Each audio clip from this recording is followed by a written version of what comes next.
All right, hello everyone, and welcome again to the 16mm Film Crew podcast. I'm Cindy. I'm Jermaine, aka the Cookie Monster. Oh my god. And I'm Dale. And yeah, this is episode 17, and you can listen to us on iTunes, Google Music, Spotify at 16mm Film Crew. You can follow us on Twitter at 16mm Crew Podcast and on Instagram at 16mm Crew. But also make sure that you watch us on YouTube. Like and subscribe if you like our videos. You know what I'm saying? Hit that subscribe button. Help a podcast out. Yeah. So over the weekend we watched Jojo Rabbit, which is Taika Waititi's new film. I guess we can do like a quick little synopsis. Mm-hmm. Basically, it's about this young German boy who is a part of Hitler's youth. And, he has a lot to say about that. He's attacking from the inside. Yes, obviously. And basically, this young boy, his imaginary friend is Hitler. But his mother is secretly hiding a Jewish woman or a Jewish girl in his house, and it kind of forces him to rethink his ideals about the war and about what he stands for and about what Nazism and all that other stuff means to him. What do we think about it? What did we think about this movie? I enjoyed it. It was a good movie. Yeah, I got to start out like that. Yeah, always. I thought it was a satire on the whole war itself because it was a very heavy. They had very heavy concept with killing, loss, going against a nation's ideals when you're in that nation, but it also put it in a light almost kind of like it's hiding what the true, real deep feelings like that it's supposed to be felt. But I think they did a good job, especially telling it from a child's perspective, seeing how he had to grow up really quickly within those couple of days that he spent out there with all the war and stuff. Yeah, I mean, it was a satire, and I enjoyed it. I enjoyed it more than I thought it was, which is, it still has a limited release, right? Which is sad because this movie is actually really good. I wish more people had access to see it. Yeah, I like the little creative touches like that Tyga is known for. I mean, his stuff is always kind of lighthearted, and I think people weren't expecting. They just saw the title and the concept and weren't expecting it to be as lighthearted as it was. And you don't want to tell a story about Nazis and make it lighthearted. So I guess that there was that disconnect because he said before he even got the movie made, it was on those those blacklists of scripts and stuff. So I like the fact that they chose, when they shoot in like Prague or Czech Republic, he chose a scene and a city that was full of color because it helps sell the story that it's from a child's point of view. And there are certain scenes based on how bright the colors were, the buildings. It felt a little Wes Anderson-like, which works for this kind of satirical subject matter in a way. I felt there was more than one story going on in it. The story between him learning or growing up and not being a fanatic, because he feels like he was an impressionable little kid who everybody got caught up in, and then also the other story is his relationship with his mother, which Scarlett Johansson did an amazing so job. Good. So You're talking about your baby, that's my baby. Okay. Gag. So yeah, I don't want to say everything. So Okay. Yeah. Oh, definitely don't want to give away spoilers. People have to go out and see this. Yes. So, what did I think about it? I loved this movie. It, like, when I first watched it, I was like, yeah, this is a good film. And then, like, as the days went on, I was like, wait, this is, like, really, really good. Like, I think that Taika is so, I don't know, I feel like he's so like a kind of like a genius a little bit in the way of like he knows how to handle the subject matter um without making it too heavy and without making it seem like too much of a joke either. Like he knows how to kind of balance comedy and drama, which is really rare. Like it's really hard to actually balance those lines. I mean, it shouldn't be because they're kind of the same thing on like they're like the what is it? The same side, like the two different sides of the same coin kind of. Mm-hmm. But when he was explaining it, when he was explaining the movie, he was saying that like, yeah, I don't understand why people think that this is something that we shouldn't be talking about because it's super timely. Like if you watch it, like it feels like it didn't even have to be back in the 1940s. Like it's happening today. You know what I'm saying? Like so, it's super timely. First of all, which is one of the reasons why I love it. But the second reason is because of the use. Like I feel like a movie that kind of does this perspective from a child's viewpoint was The Boy in the Striped Pajamas, which is about the same thing. It was about the war and how a child would deal with something like that. But for this one, I think it was a little bit, I felt like it was kind of better just because of the use of color, of the use of music too. Like the music in this movie was fantastic. Really, it was so good. And I mean, when I first heard this premise, I was like, how in the world is he going to do this? Because this seems impossible. Like, people are still going on about, like, how devastating this was. And it was devastating. It definitely was. But it was just like, okay, we'll see what happens. Like, because this is kind of crazy. But he just managed it so well. All the performances. The guy, the young man, Roman, that's his name, who plays Jojo. No, he's not, because his name is like Johannes or something like that. Like that's his real name. But okay, yeah. So, anyway, he was so good. Like sometimes child actors, like you don't know what you're gonna get. Sometimes it's good. Sometimes it's like, okay, come on. He was amazing. Like Scarlett Johansson was so. I was like, girl, I kind of forgot that you were such a good actress. Like she kind of surprised me. Never forget. Taika Waititi as Hitler.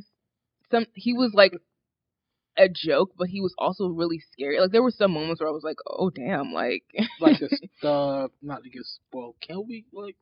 I don't want to give spoilers. What are you about to say? I was gonna say there was a point in the movie where you see as he's progressing and changing that Hitler actually becomes antagonistic towards him. Oh so, like the lighthearted, like he's no longer lighthearted. Goes, no, now I'm actually Hitler for real. There is a monologue he does, and I'm like, whoa, like I could, like it's Hitler, like you can kind of see it in his, and I'm like, and his whole pose and face, yeah. But he isn't like this boy directed this movie, and he acted in it, and his performance was so good. I was like, you're like on another level. I wouldn't call him a boy though. 40-day shoot. No way. Yeah, you're lying. It was 40-day shoot. Wow. Yeah. They said there's a question later where we're going to talk about our favorite directors. Let's just keep that in mind. Yeah. They said one of the key issues they had with this movie was they had everybody else as far as, all the other cast except Jojo. And what happened was he was going in for a different movie. And they're like, oh, read for this movie. And that was it. Like, they had not casted Jojo at all. Wow, like all the pre-production was done, locations, everything else was done. They just couldn't find Jojo. So, but yeah, everyone was good. Sam Rockwell. Yeah. I mean, is there anything that Sam Rockwell isn't amazing in? Like I'm struggling to find it.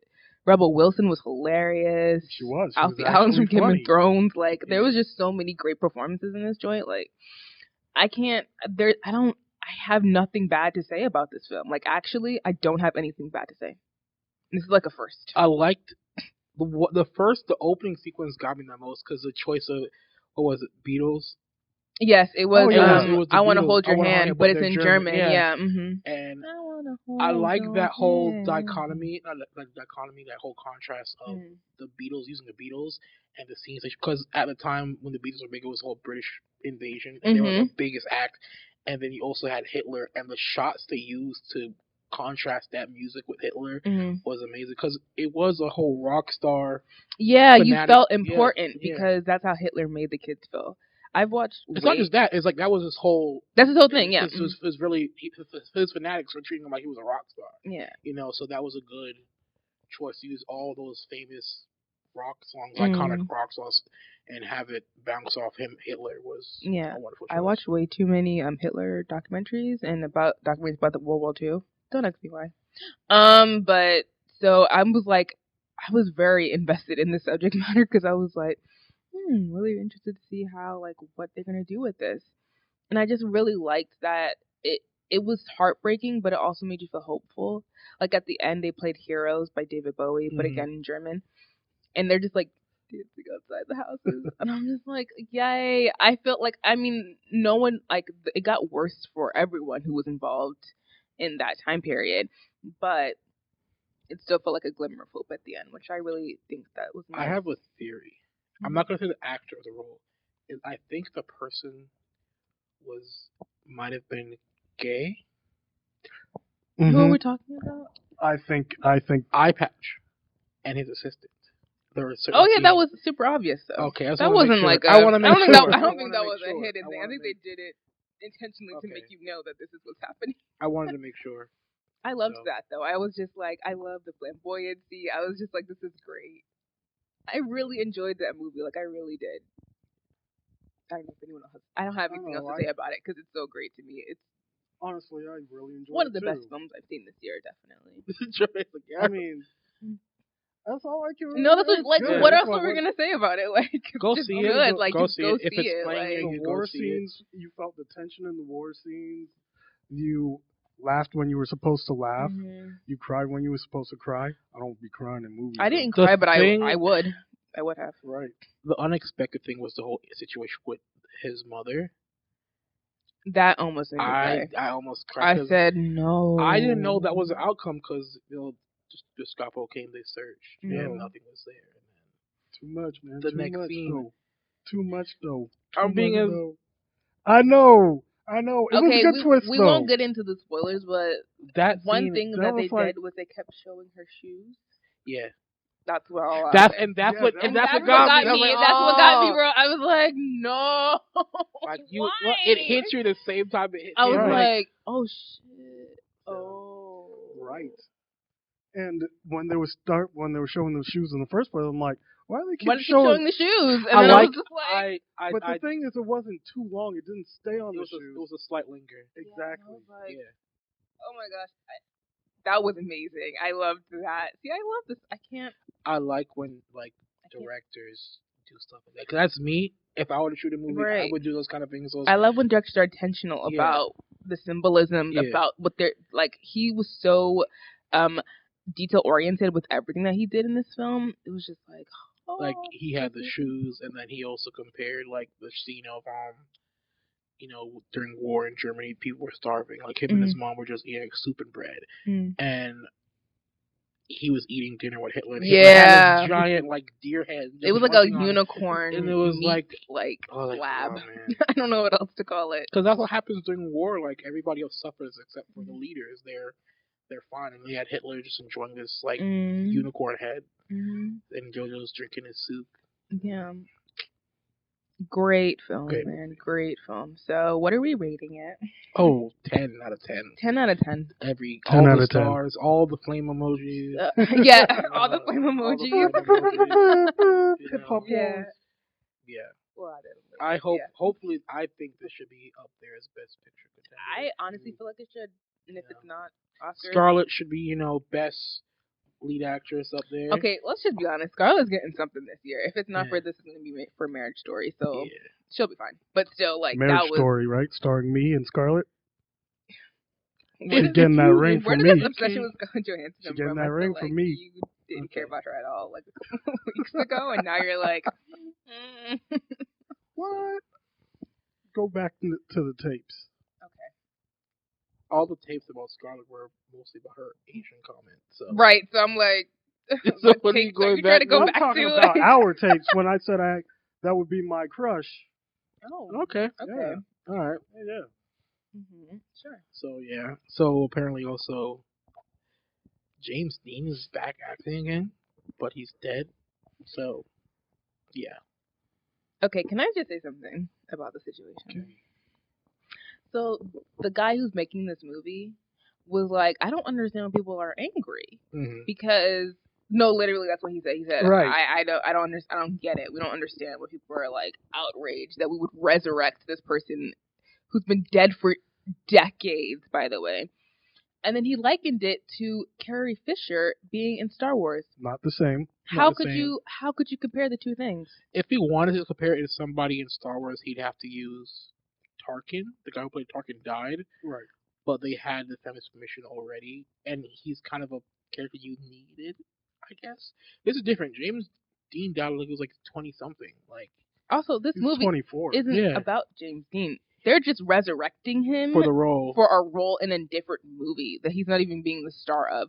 How does that make sense? They're CGIing him, and they're also a different actor doing his voice. So just hire that actor.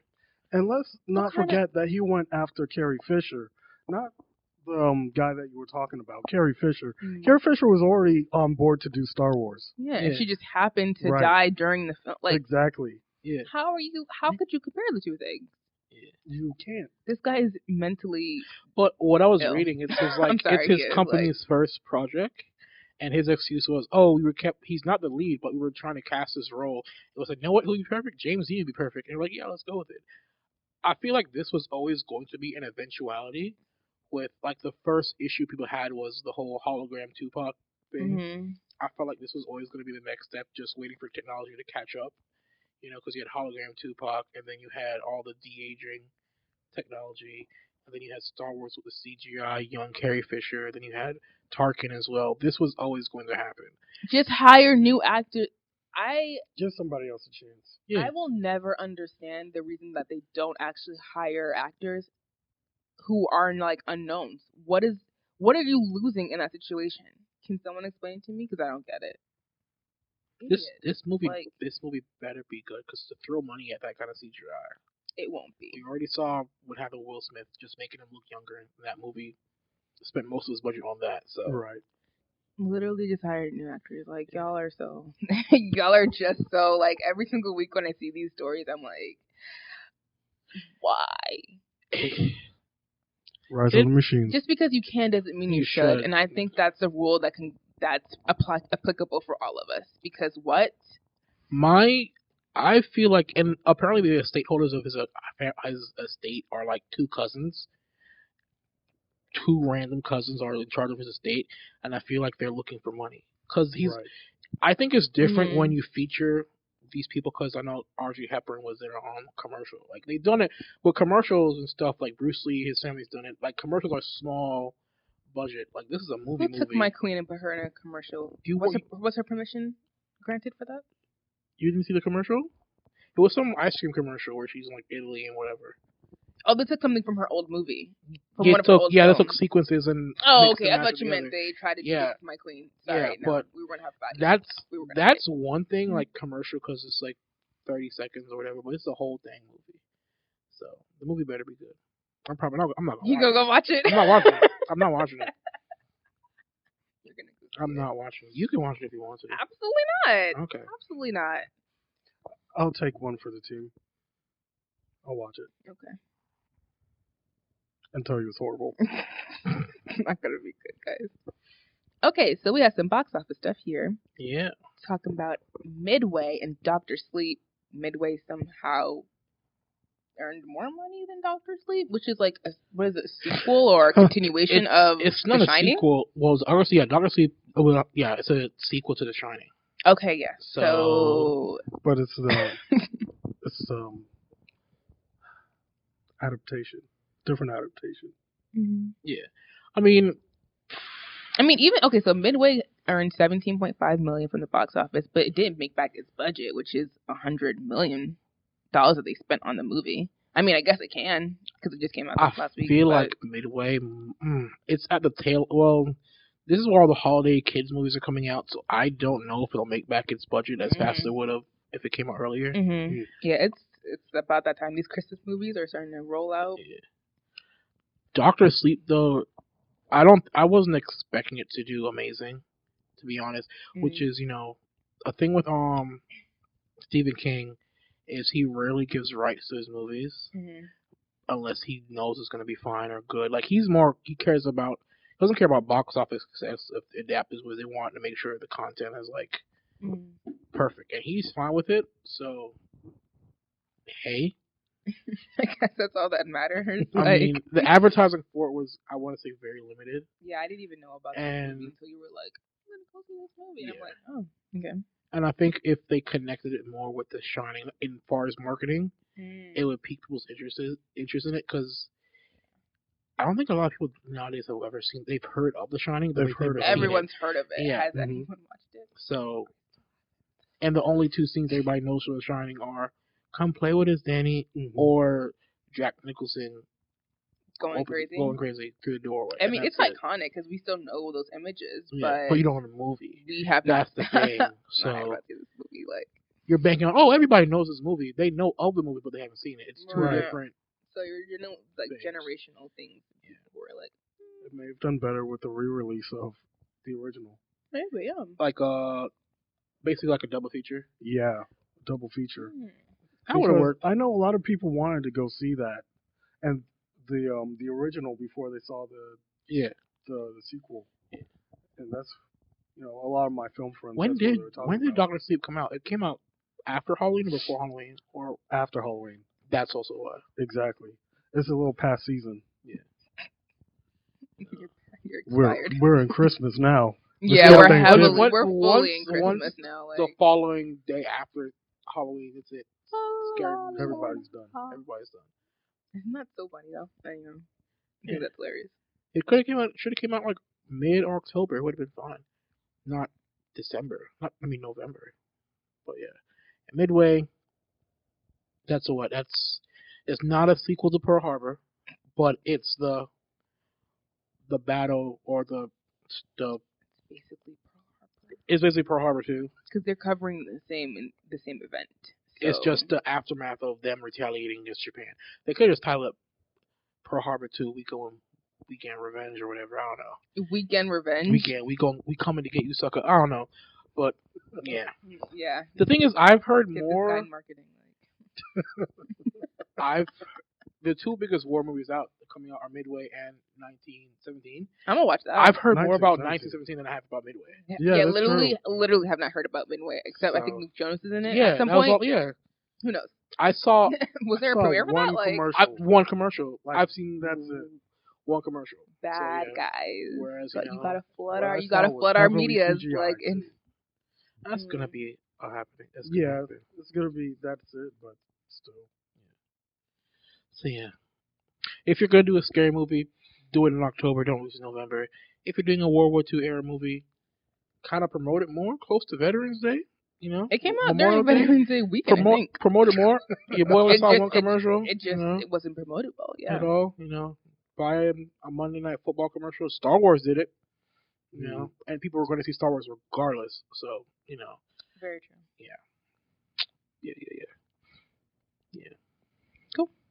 Weekend recommendations. I saw Burning Cane.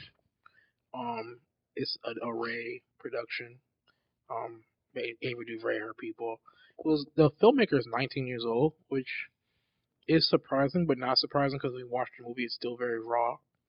Like if you look at reviews for it, people are gonna say it's like all these critics are gonna say it's a commentary on Southern religion. That's not what I got from it at all. I got from it's more a story about families, family interacting. Yeah. It takes a bit to understand what story is because it kind of goes from like say the three of us were in a movie, it would jump 333. It would jump like that. So you kind of have to work out how it goes together. I don't know if it's a stylistic choice he made directing it. I'm not going. It's not a negative thing to me. It's one of those breaking the rule things. So I guess because he did it, it might become a more trend. Like you could tell when they just took the regular ambience noise of the building, like close-up shots, you can tell where the sound quality is good inside the system or whatever, and the distant shots that were kind of designed to look like it was in the crowd. The audio with that was like the scenes in a church. You could hear the audio coming from the speakers, and for me, that's a little the audio inconsistency going back and forth, and the shots kind of linger. It'll hold on a close up for a long time, and then it'll cut to that wide shot in the crowd. But is that more of an editing decision? I don't know. Like, I think it's up. I don't know who edited it. I think Tim was a stylist of choice. And that's if that's you, that's you. I'm not gonna say it was bad, but to me, it was kind of.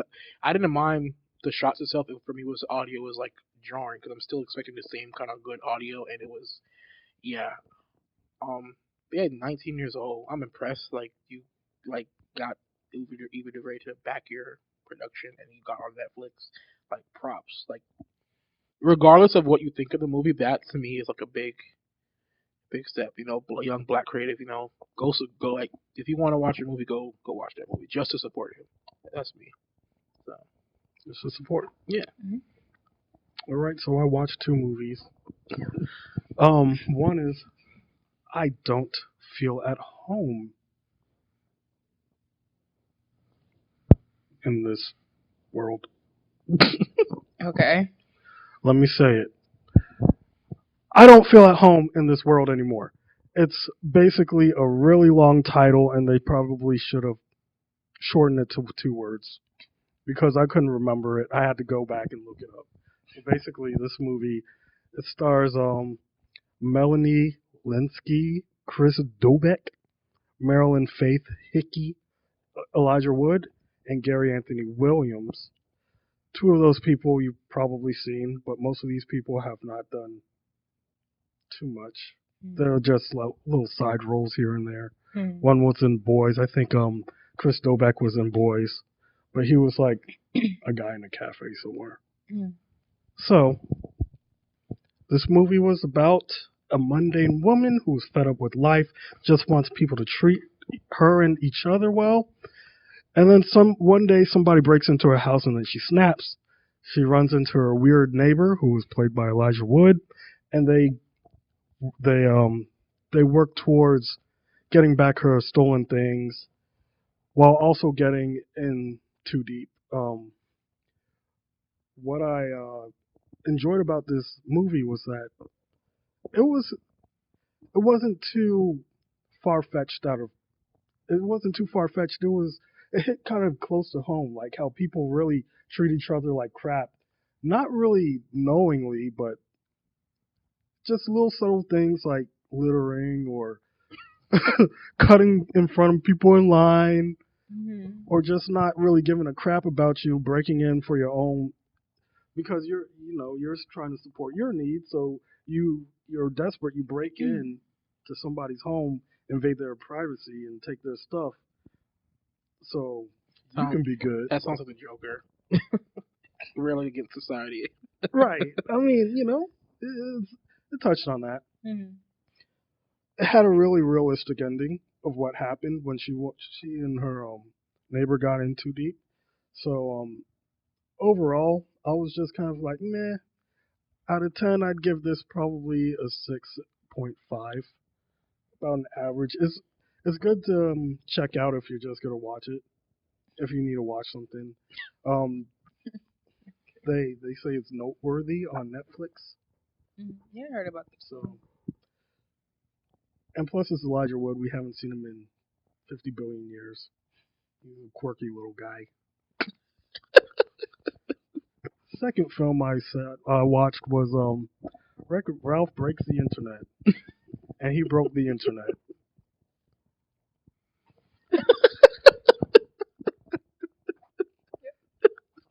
Oh, sorry. I was waiting for that the whole time because he mentioned it earlier to me. Oh, okay. I apologize. Just like how you guys are laughing, it's a lighthearted film, and even though it's a children's film, it deals with some coming of age issues, and if anything else, the world that they create with their animation is just fantastic. I rate that probably 7 out of 10. Animation's really good on that. I didn't like it compared to the first one. You didn't like it better than the first one? I like the first one better than the second one. The second one didn't need to happen. It didn't, but I like seeing all the Google stuff and all the How social they media. visualize the internet. Yeah, Okay. I like seeing that. Madame. Yeah. So I watched Manchester by the Sea by by Kenneth Lonergan. Sure. Starring Casey Affleck and Lucas Hedges. Who else was in that movie? Michelle Williams was in that too. So everyone was like, "This movie is so sad. Like you're gonna be crying. Like, meh, meh, meh." And honestly, I was laughing through most of this. Now I know I probably shouldn't have because it is about death. Like it's about the loss of a family member. But the things that happened in that film was just like, what? Like Casey was just like breaking out in random fights. He was just punching people for no reason because he's from Boston. And I guess that's what the people from Boston do. They just fight each other. Because like he's from Southie. Yeah, and it was. I mean, it was just so I couldn't. I don't know. There's something about it I couldn't take seriously. Like it was a good film. Like I feel like the performances were good. It was written really well too. And there were definitely some heartbreaking moments in it. There's a scene where Michelle Williams, I guess, yeah, Michelle and Casey were married, and something happens. And she's like asking for his forgiveness, and he like can't even look at her. Like he's like a really depressive guy. And the issue I had with this movie was that I didn't really feel like his character had an arc. Like he just kind of goes through stuff and like life is terrible and he just doesn't get better. I guess that's what the depressive nature of this movie comes in. It's like he's just like he doesn't even try to like get better in this movie. And people give him so many opportunities to try and he's just like, no, I'm just gonna be depressed. So I don't know, I was kind of just like, you're whack for that. Yeah, I mean, cause like, yes, life sucks, true, but Not over here. You could try. Like you can no one's saying that you'll get better overnight or anything like that. Like grief sucks. Like life hits you hard and it takes a minute, but like don't just stay down. Like at least try to get up. You know what I'm saying? Like but it happens though. Some people just stay down and don't change though. It's true. That is true. People don't change. Personality difference. Obviously, by this film, people don't change. I guess for me, and the kind of because when you watch stuff, you also bring your own outlook into it while you watch it. And for me, I was just like, people are really trying to help you out, and people are literally saying, "Hey, why don't you just like have a small conversation, or like why can't we just hang out and it doesn't have to be this depressive stuff?" Like we're giving you open doors and we're being honest with our feelings, and you're just like, nah, I'm just gonna be a curmudgeon. But yes, a Mr. Krabs. And that's the only thing I didn't like. And also because Casey has that whole sexual allegation stuff that I don't it really? made it kind of weird for me to watch this. Yeah. I didn't know he was involved in that at all. Oh, so you guys, do you want to know some tea? Yes. Cindy bringing the tea. Yes. Tea time with Cindy. It should be a segment, literally. It's cold. I need some tea to heat me up. No, only because I feel like you guys don't know what other people know. I wouldn't know because I mind my business. Oh. I didn't mean it like that. I mean, it's not that I'm... like, first of all, this isn't my life. I know this because during Oscar season, all this stuff came up. That's the only reason I knew it. I was just paying attention. So. Anyway. So basically, Casey Affleck was married to Summer Phoenix, who's Joaquin Phoenix's sister. Yeah. Oh. And Joaquin and Casey were like best friends from like the get, and then they got divorced. Wait, what's her name again? Summer. All the kids had hippie names. Yeah, they have That's weird why. names. Joaquin though? Yeah. Joaquin's a black name, but his name is Phoenix. So when Summer and Casey got divorced, Casey and Joaquin made a movie where it was like semi-real, like Joaquin was playing like a version of himself. You know what I'm talking about? That film. I'm not dead yet. Or some. It was when he pretended like to quit acting and be like a hip hop yeah. rapper or something like that. Yeah, that movie. Basically on that film, a whole bunch of women came out saying that Casey had been treating them inappropriately and he had been doing some crazy, like on the low, sly stuff that was inappropriate for their surroundings, and they felt uncomfortable and blah, blah, blah. So basically during Oscar season, when this Manchester by the Sea was campaigning for, the Oscars and all that other crap, all of those allegations came out. And Brie Larson, because he won Best Actor. Brie Larson gave him his award, but she didn't like shake his hand or hug him or anything. She was like, "No, you're like a sexual predator, so I'm not standing behind you." Blah blah blah. And his career hasn't really picked up since then because of that moment. So, watching this film was like, yeah.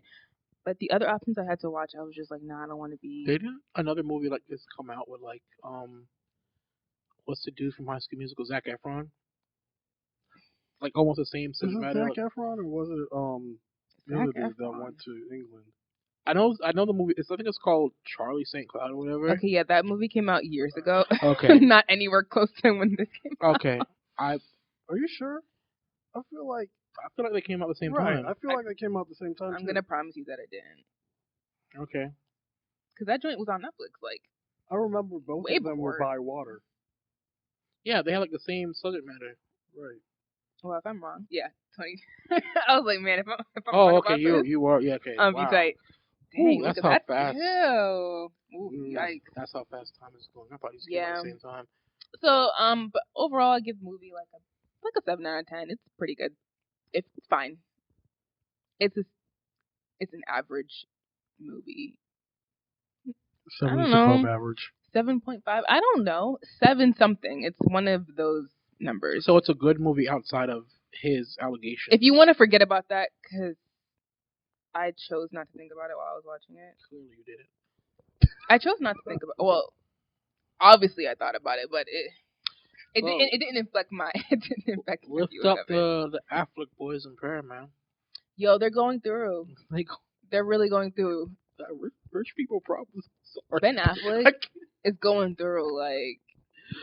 Oh, rich people problems. Oh man. Is that a rich people problem? Well, Ben it's Affleck, just addiction, and then it's also all the stuff that you probably went through growing up.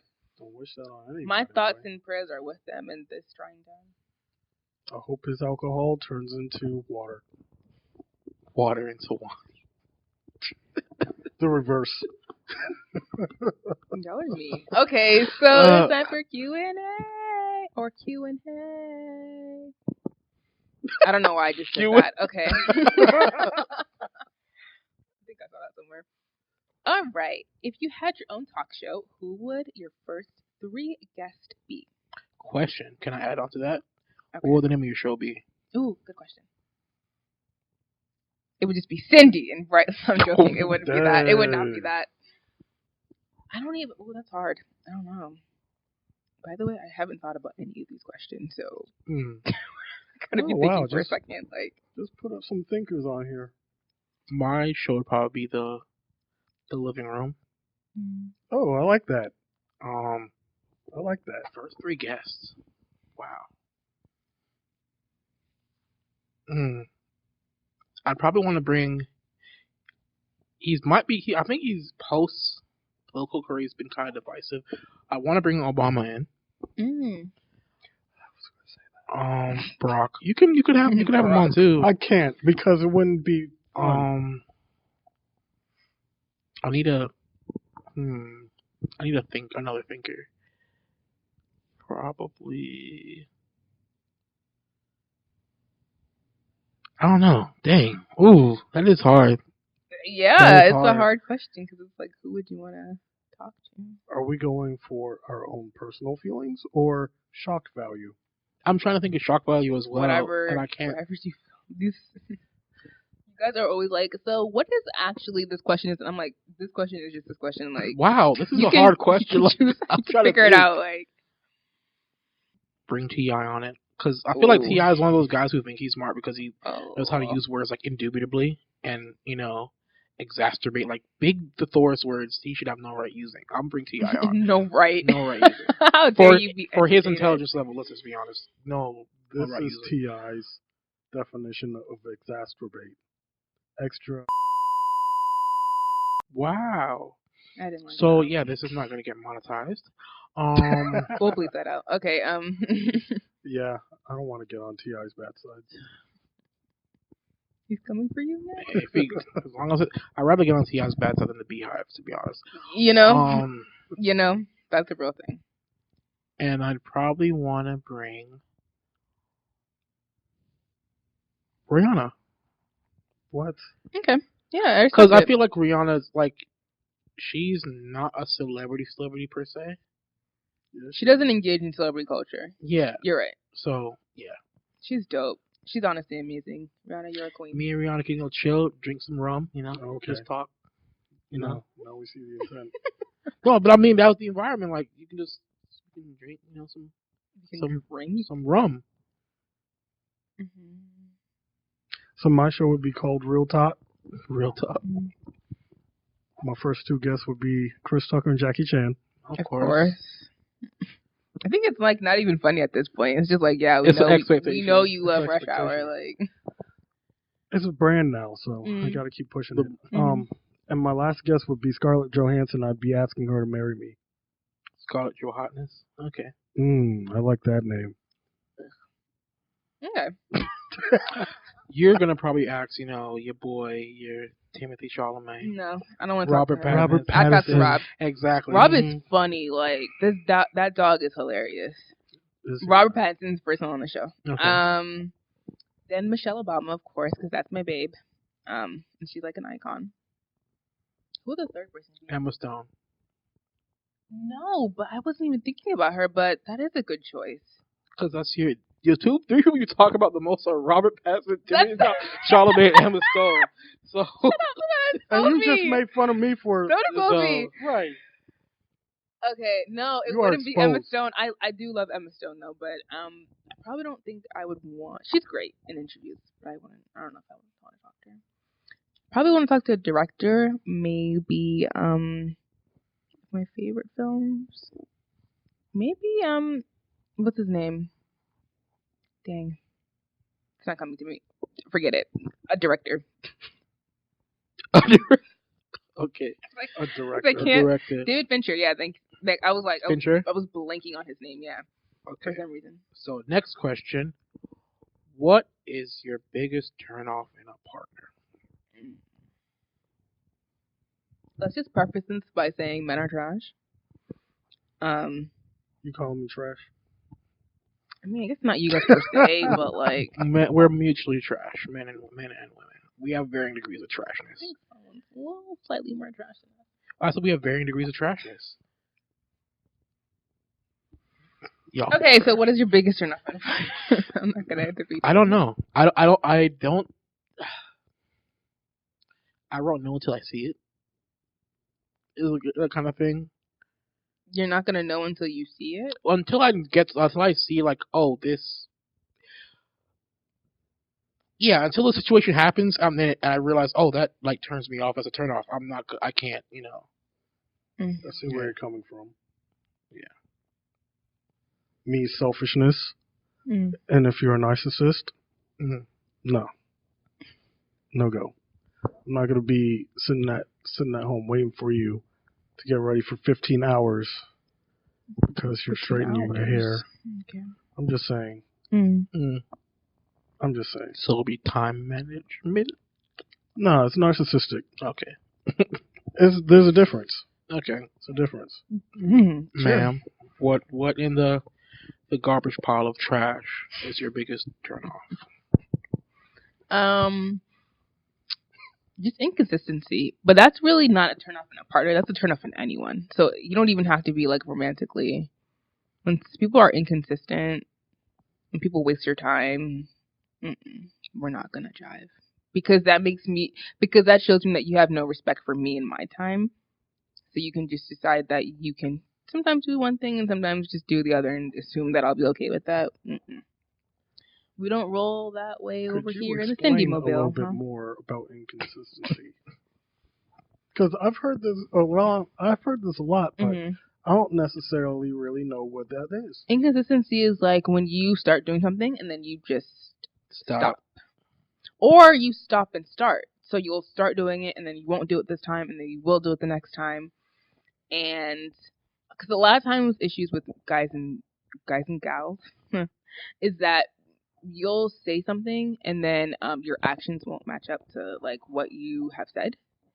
And then it's just like the inconsistency with that, the inconsistency in how you treat people. Like if you don't open the doors for people, or then sometimes you do, it's making me think that, okay, so are you a gentleman or aren't you one? Like, how do I know who you are if you're not? You know what I'm saying? Like, how do I know who you are if you're not going to be the same? I mean, people change over time and that's fine, but like when you're inconsistent, especially about time, hate that. Hate that. Hate that. Don't ever do that to a partner. Or to anyone, really. Just be respectful of everyone. I think mine probably might be thinking about it would be, I don't think it's a turn off in a partner, it's a turn off in relationships in general. Complacency. Weaves. No. What? You don't like weaves. No, complacency, like when you just... Extensions. What are you talking, about? I'm just throwing stuff out. Okay. Because you like... So we're like, what? Well, I mean, like, because you know you get into a relationship, you reach that point where you just take stuff for granted. Yeah. Yeah, I'm not a fan of complacency. Like, me either. Don't like that. Hate that. Isn't that consistency? No. Consistency is always doing... Consistency is what she wants. Consistency is showing up. Yeah. You know what I'm saying? Like, you said you're going to be here, be here. If you're going to be a friend, be a friend. Like, it's not specific to a partner. It's just specific to everyone. Like, if you say that you're going to do something, do it. Complacency would be like taking stuff for granted. Excuse my face, sorry. What was that? I think one of the bags. Yeah. So basically, it would be like, I feel good here right now. So I'm just going to stay here right now. And not grow. I remembered this day. Unacceptable. I remember this topic about you. I'm gonna remember. Then all of a sudden, I forgot about it. Or if I'm used to bringing you flowers or whatever, and that's our thing, then I just stop. It doesn't happen ever again. So yeah. All right. Top 5 best directors of all times to you personally. All time. All time.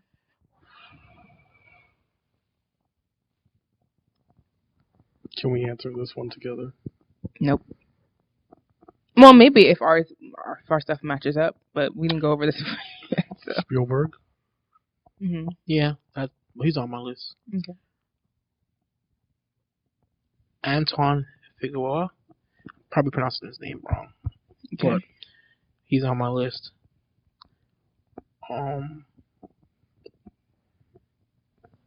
Fincher's definitely Fincher's up there. on my list. Baz Luhrmann. Okay. He's on my list. That's 4. Alex Garland for me. It's on my list. Is that 4 or is that 3? For me, I have 4. Oh, I have 4. Okay, I was like, Because he said Spielberg, and I'm putting Spielberg on my list. Yeah, Spielberg is on the list. Yeah, I guess he has to be, right? Like, is that? He doesn't have to be, because he can make a lot of movies that you don't like. But he hasn't. Most of the movies that he's made has like defined our lives. So it makes sense. To me, that's the biggest name that sticks out. Nolan. Christopher. That's my 5. Christopher Nolan, definitely, he's there. Yeah. I don't even know what number I'm just. He's in my top 5. Boone hung. He's up there for you now? Okay. Is he? He's up there. Like, I'm quite impressed with his work. And so is Taika. I love him. So you need one more. Ooh. I don't know. I just really like those one movies. Like, those one movies? You talking about Boone, but Snowpiercer wasn't all that great to me. But Parasite was phenomenal. Okay. So, yeah. So, he has another movie. He has 3 movies. One of them's on Netflix. Go watch it. I'll give it a watch. I feel like there's a show that I watched, but nope, nothing. I really wish I could say Tim Burton, but he would have been a good one. He's on there for me. Well, he's on my honorable mention. He's on my honorable mention. I agree, because he has some really good ones, but a lot of them are just... Well, I have to pick 5, so that's why he's on maybe Tarantino. Right. I like a lot of his work, he's but somewhere there. He's mixing and rolling and mashing it up there. I don't want to say We don't want to Tarantino be because like cliche and say Tarantino, but Tarantino. He's not one of mine. He's kind of. He's not one of mine. to me, I always go into his movies not knowing what to expect. Yeah, and So- all of his movies are very different from each other. Plus, I think he's a closet racist. So. See, I have 5. You don't. Wait, you're missing one. Oh, Me? you're never. No, I answered Kinda, it. Okay. I kind of Jermaine, what about you? You have like 2 spit left. it I've out. got like 2. Yeah. Oh yeah, I can't say Scorsese. No, Brett Ratner. He directed Rush Hour. Oh. It was a good movie, but I wouldn't Oh my say. God, Adam McKay. Adam McKay definitely. Yeah. Love him. Okay, yeah. For you, Adam McKay. Yeah, Tarantino's going back out the door. George Singleton. George Lucas is one of my honorable mentions. Yeah. I feel it. I love George Lucas. Because to me, George Lucas is an editor's director. He has a weird thing where he doesn't want to stop editing his movies, which I completely understand. So, I get it, but come on. The remakes. Maybe Greta Gerwig too. Greta's in my honorable mentions as well. Greta. I haven't seen any Barry Jenkins movies, but if I do, he'll be in the honorable mentions as well. Support. I need a female director. I feel like There's bad another for director that I not like mentioning. way more than Greta. Who is it though? Now I have to figure it out. Dang, I feel like.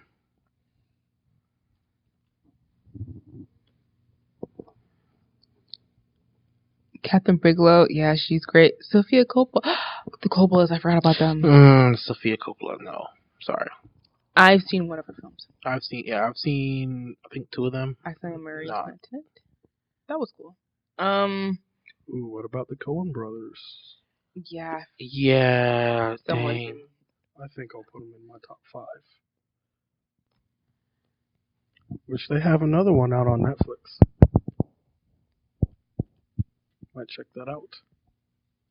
Now I feel like I'm missing people. Woody Allen's on my honorable mention list because of I literally am. his issues. So he's just in your honorable mentions. Scorsese's in my honorable mentions too. I think that man's a racist. Don't do me. That's just my personal opinion. Ridley Scott, I feel like he's kind of a genre director, so I'm not sure. Yeah, I would, but no. Michael Mann. I'm moving to list of 6. Michael Mann's up there. Paul Thomas Anderson. Oh yeah, good. Yeah. He is good. No. Wow, I forgot You forgot. Well, you forgot about Wes. And we forgot about Spike Lee. Man, I don't know about Spike Lee. Spike Lee's one of my favorite. Who else is in here? We're just going through the list now. We're not even like. Robert Zemeckis. Oh, how did I forget that? I like Steven Soderbergh too. These are not my type 5s. They're just in my honorable mentions. Now I'm just throwing out names. Now we're just throwing out names. Now I'm Here. just We're not throwing even. out names. We're not even answering the question for overall. Like I like Josh given the correct content. Josh. Josh Whedon. Josh Whedon. Given Yes. the correct content. Oh my God. Who did Arrival? Denis Villeneuve. Yeah. Fantastic. Love him. Can't wait for Dune. I think I'm done.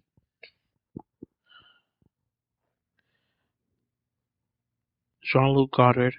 I'm adding this to the list. Truffaut. French New Wave. Okay. Dang. Akira Kurosawa. Yes. You love him, right? Yes. Yeah, you love him. You said Akira Kurosawa? Yeah. Oh, that's 7 Samurai. Yeah. Without him, there's no Star Wars. Let's just be honest. I think Billy Wilder did Breakfast at Tiffany's, so I think he's gonna be in my honorable mentions just because of that. Yep, he did. Wait, did he? No, he did Something Like He It did Hot. Sabrina. Wait, he must have. Wait, hold on. Sorry. Excuse me. Wow, he really didn't. Okay, forget it. Never mind. Wow, I'm trying to go through. Dang. That's a Tim Burton already. Oh, it's Blake Edwards. Okay, whatever. I feel bad for not knowing that many female directors, though. Well, there aren't that many that we know of who have been really doing stuff. They're starting to come out more and more now. Yeah. So that's a really good thing. I'll support my girl Greta. Ava DuVernay, I've seen one of the things that she's produced. Yeah, I've seen their produced shows. I haven't seen A Wrinkle in Time. I wasn't even remotely interested. I in saw that her. movie. I saw her be honest with documentary you. 13. I saw that. Yeah, saw that. Loved that. So support her. I'll support her as a producer. I watched the Eternals, but dang. The Eternals. Marvel. Oh, that's not directed by her. That's directed by someone else. She's not on it anymore. Eternals? No, it's not being directed by Ava. It's directed by another woman. I don't know her name though.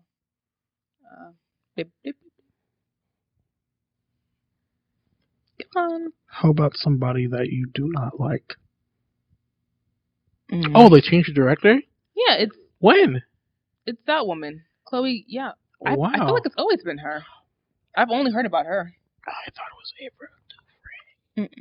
Oh, my bad. It's okay. Yeah. Directors I don't like. I don't know. They're not. There's not one I don't like. It's just if a movie I don't like, I'll just associate it with the Iwebo. I hate Iwebo. He kind of does all those. Okay, have you seen any of the Resident Evil movies? He kind of does those where he just makes horrible adaptations just to get money. Yeah. Like I'm not, and his movies are always bad. So. Ryan Coogler, love him. I don't know. I don't want to put him up there yet. He's not. Like I said, we're not doing the 5 anymore. We've already skipped that. We're just doing our directors that we like. He's on the cusp of greatness. I don't want to because his career is so short. I think that's same thing true. with Tyga.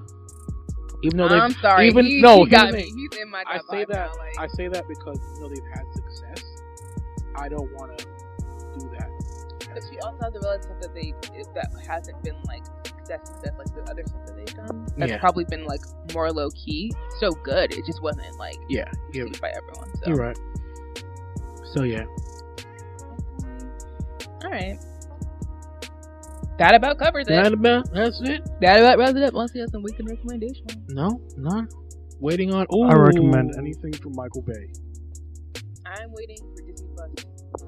Disney Plus. So I can watch my shows, and then we should do the Mandalorian. But we can. I think they're coming out 1 episode a week. I've been watching. So Nickelodeon has put their content on Netflix. I've been watching Victoria. Which is funny because they were the first ones to pull content from, and they came crawling back. I'm so excited. I can't wait for iCarly to come back. Prayers for that. So ready. Like that's the only reason I really want Disney Plus is so I can watch The Sweet Life of Zack and Cody. And I've already said that multiple times, so that's all I care about. I don't know what I'm looking forward to on Disney Plus though. Well, if you're a Marvel fan, though, you kind of have to get Disney Plus now because I think Feige announced that all the stuff they're putting on Disney Plus actually is connected to all the movies and stuff, which wasn't what they were doing with Netflix as far as those shows. The shows like All Agents of S.H.I.E.L.D., they weren't connected to the greater universe, but now they are. So, yeah, if you're a Marvel fan, you are stuck. You're paying for that. So, it'll be good. Not too bad. Hey, yeah, $7 a month. Hey, that's less than Netflix, less than everything else, actually. Right. All right. We're good. Once again, have a safe weekend. Mm-hmm. You can find us on Netflix not Netflix.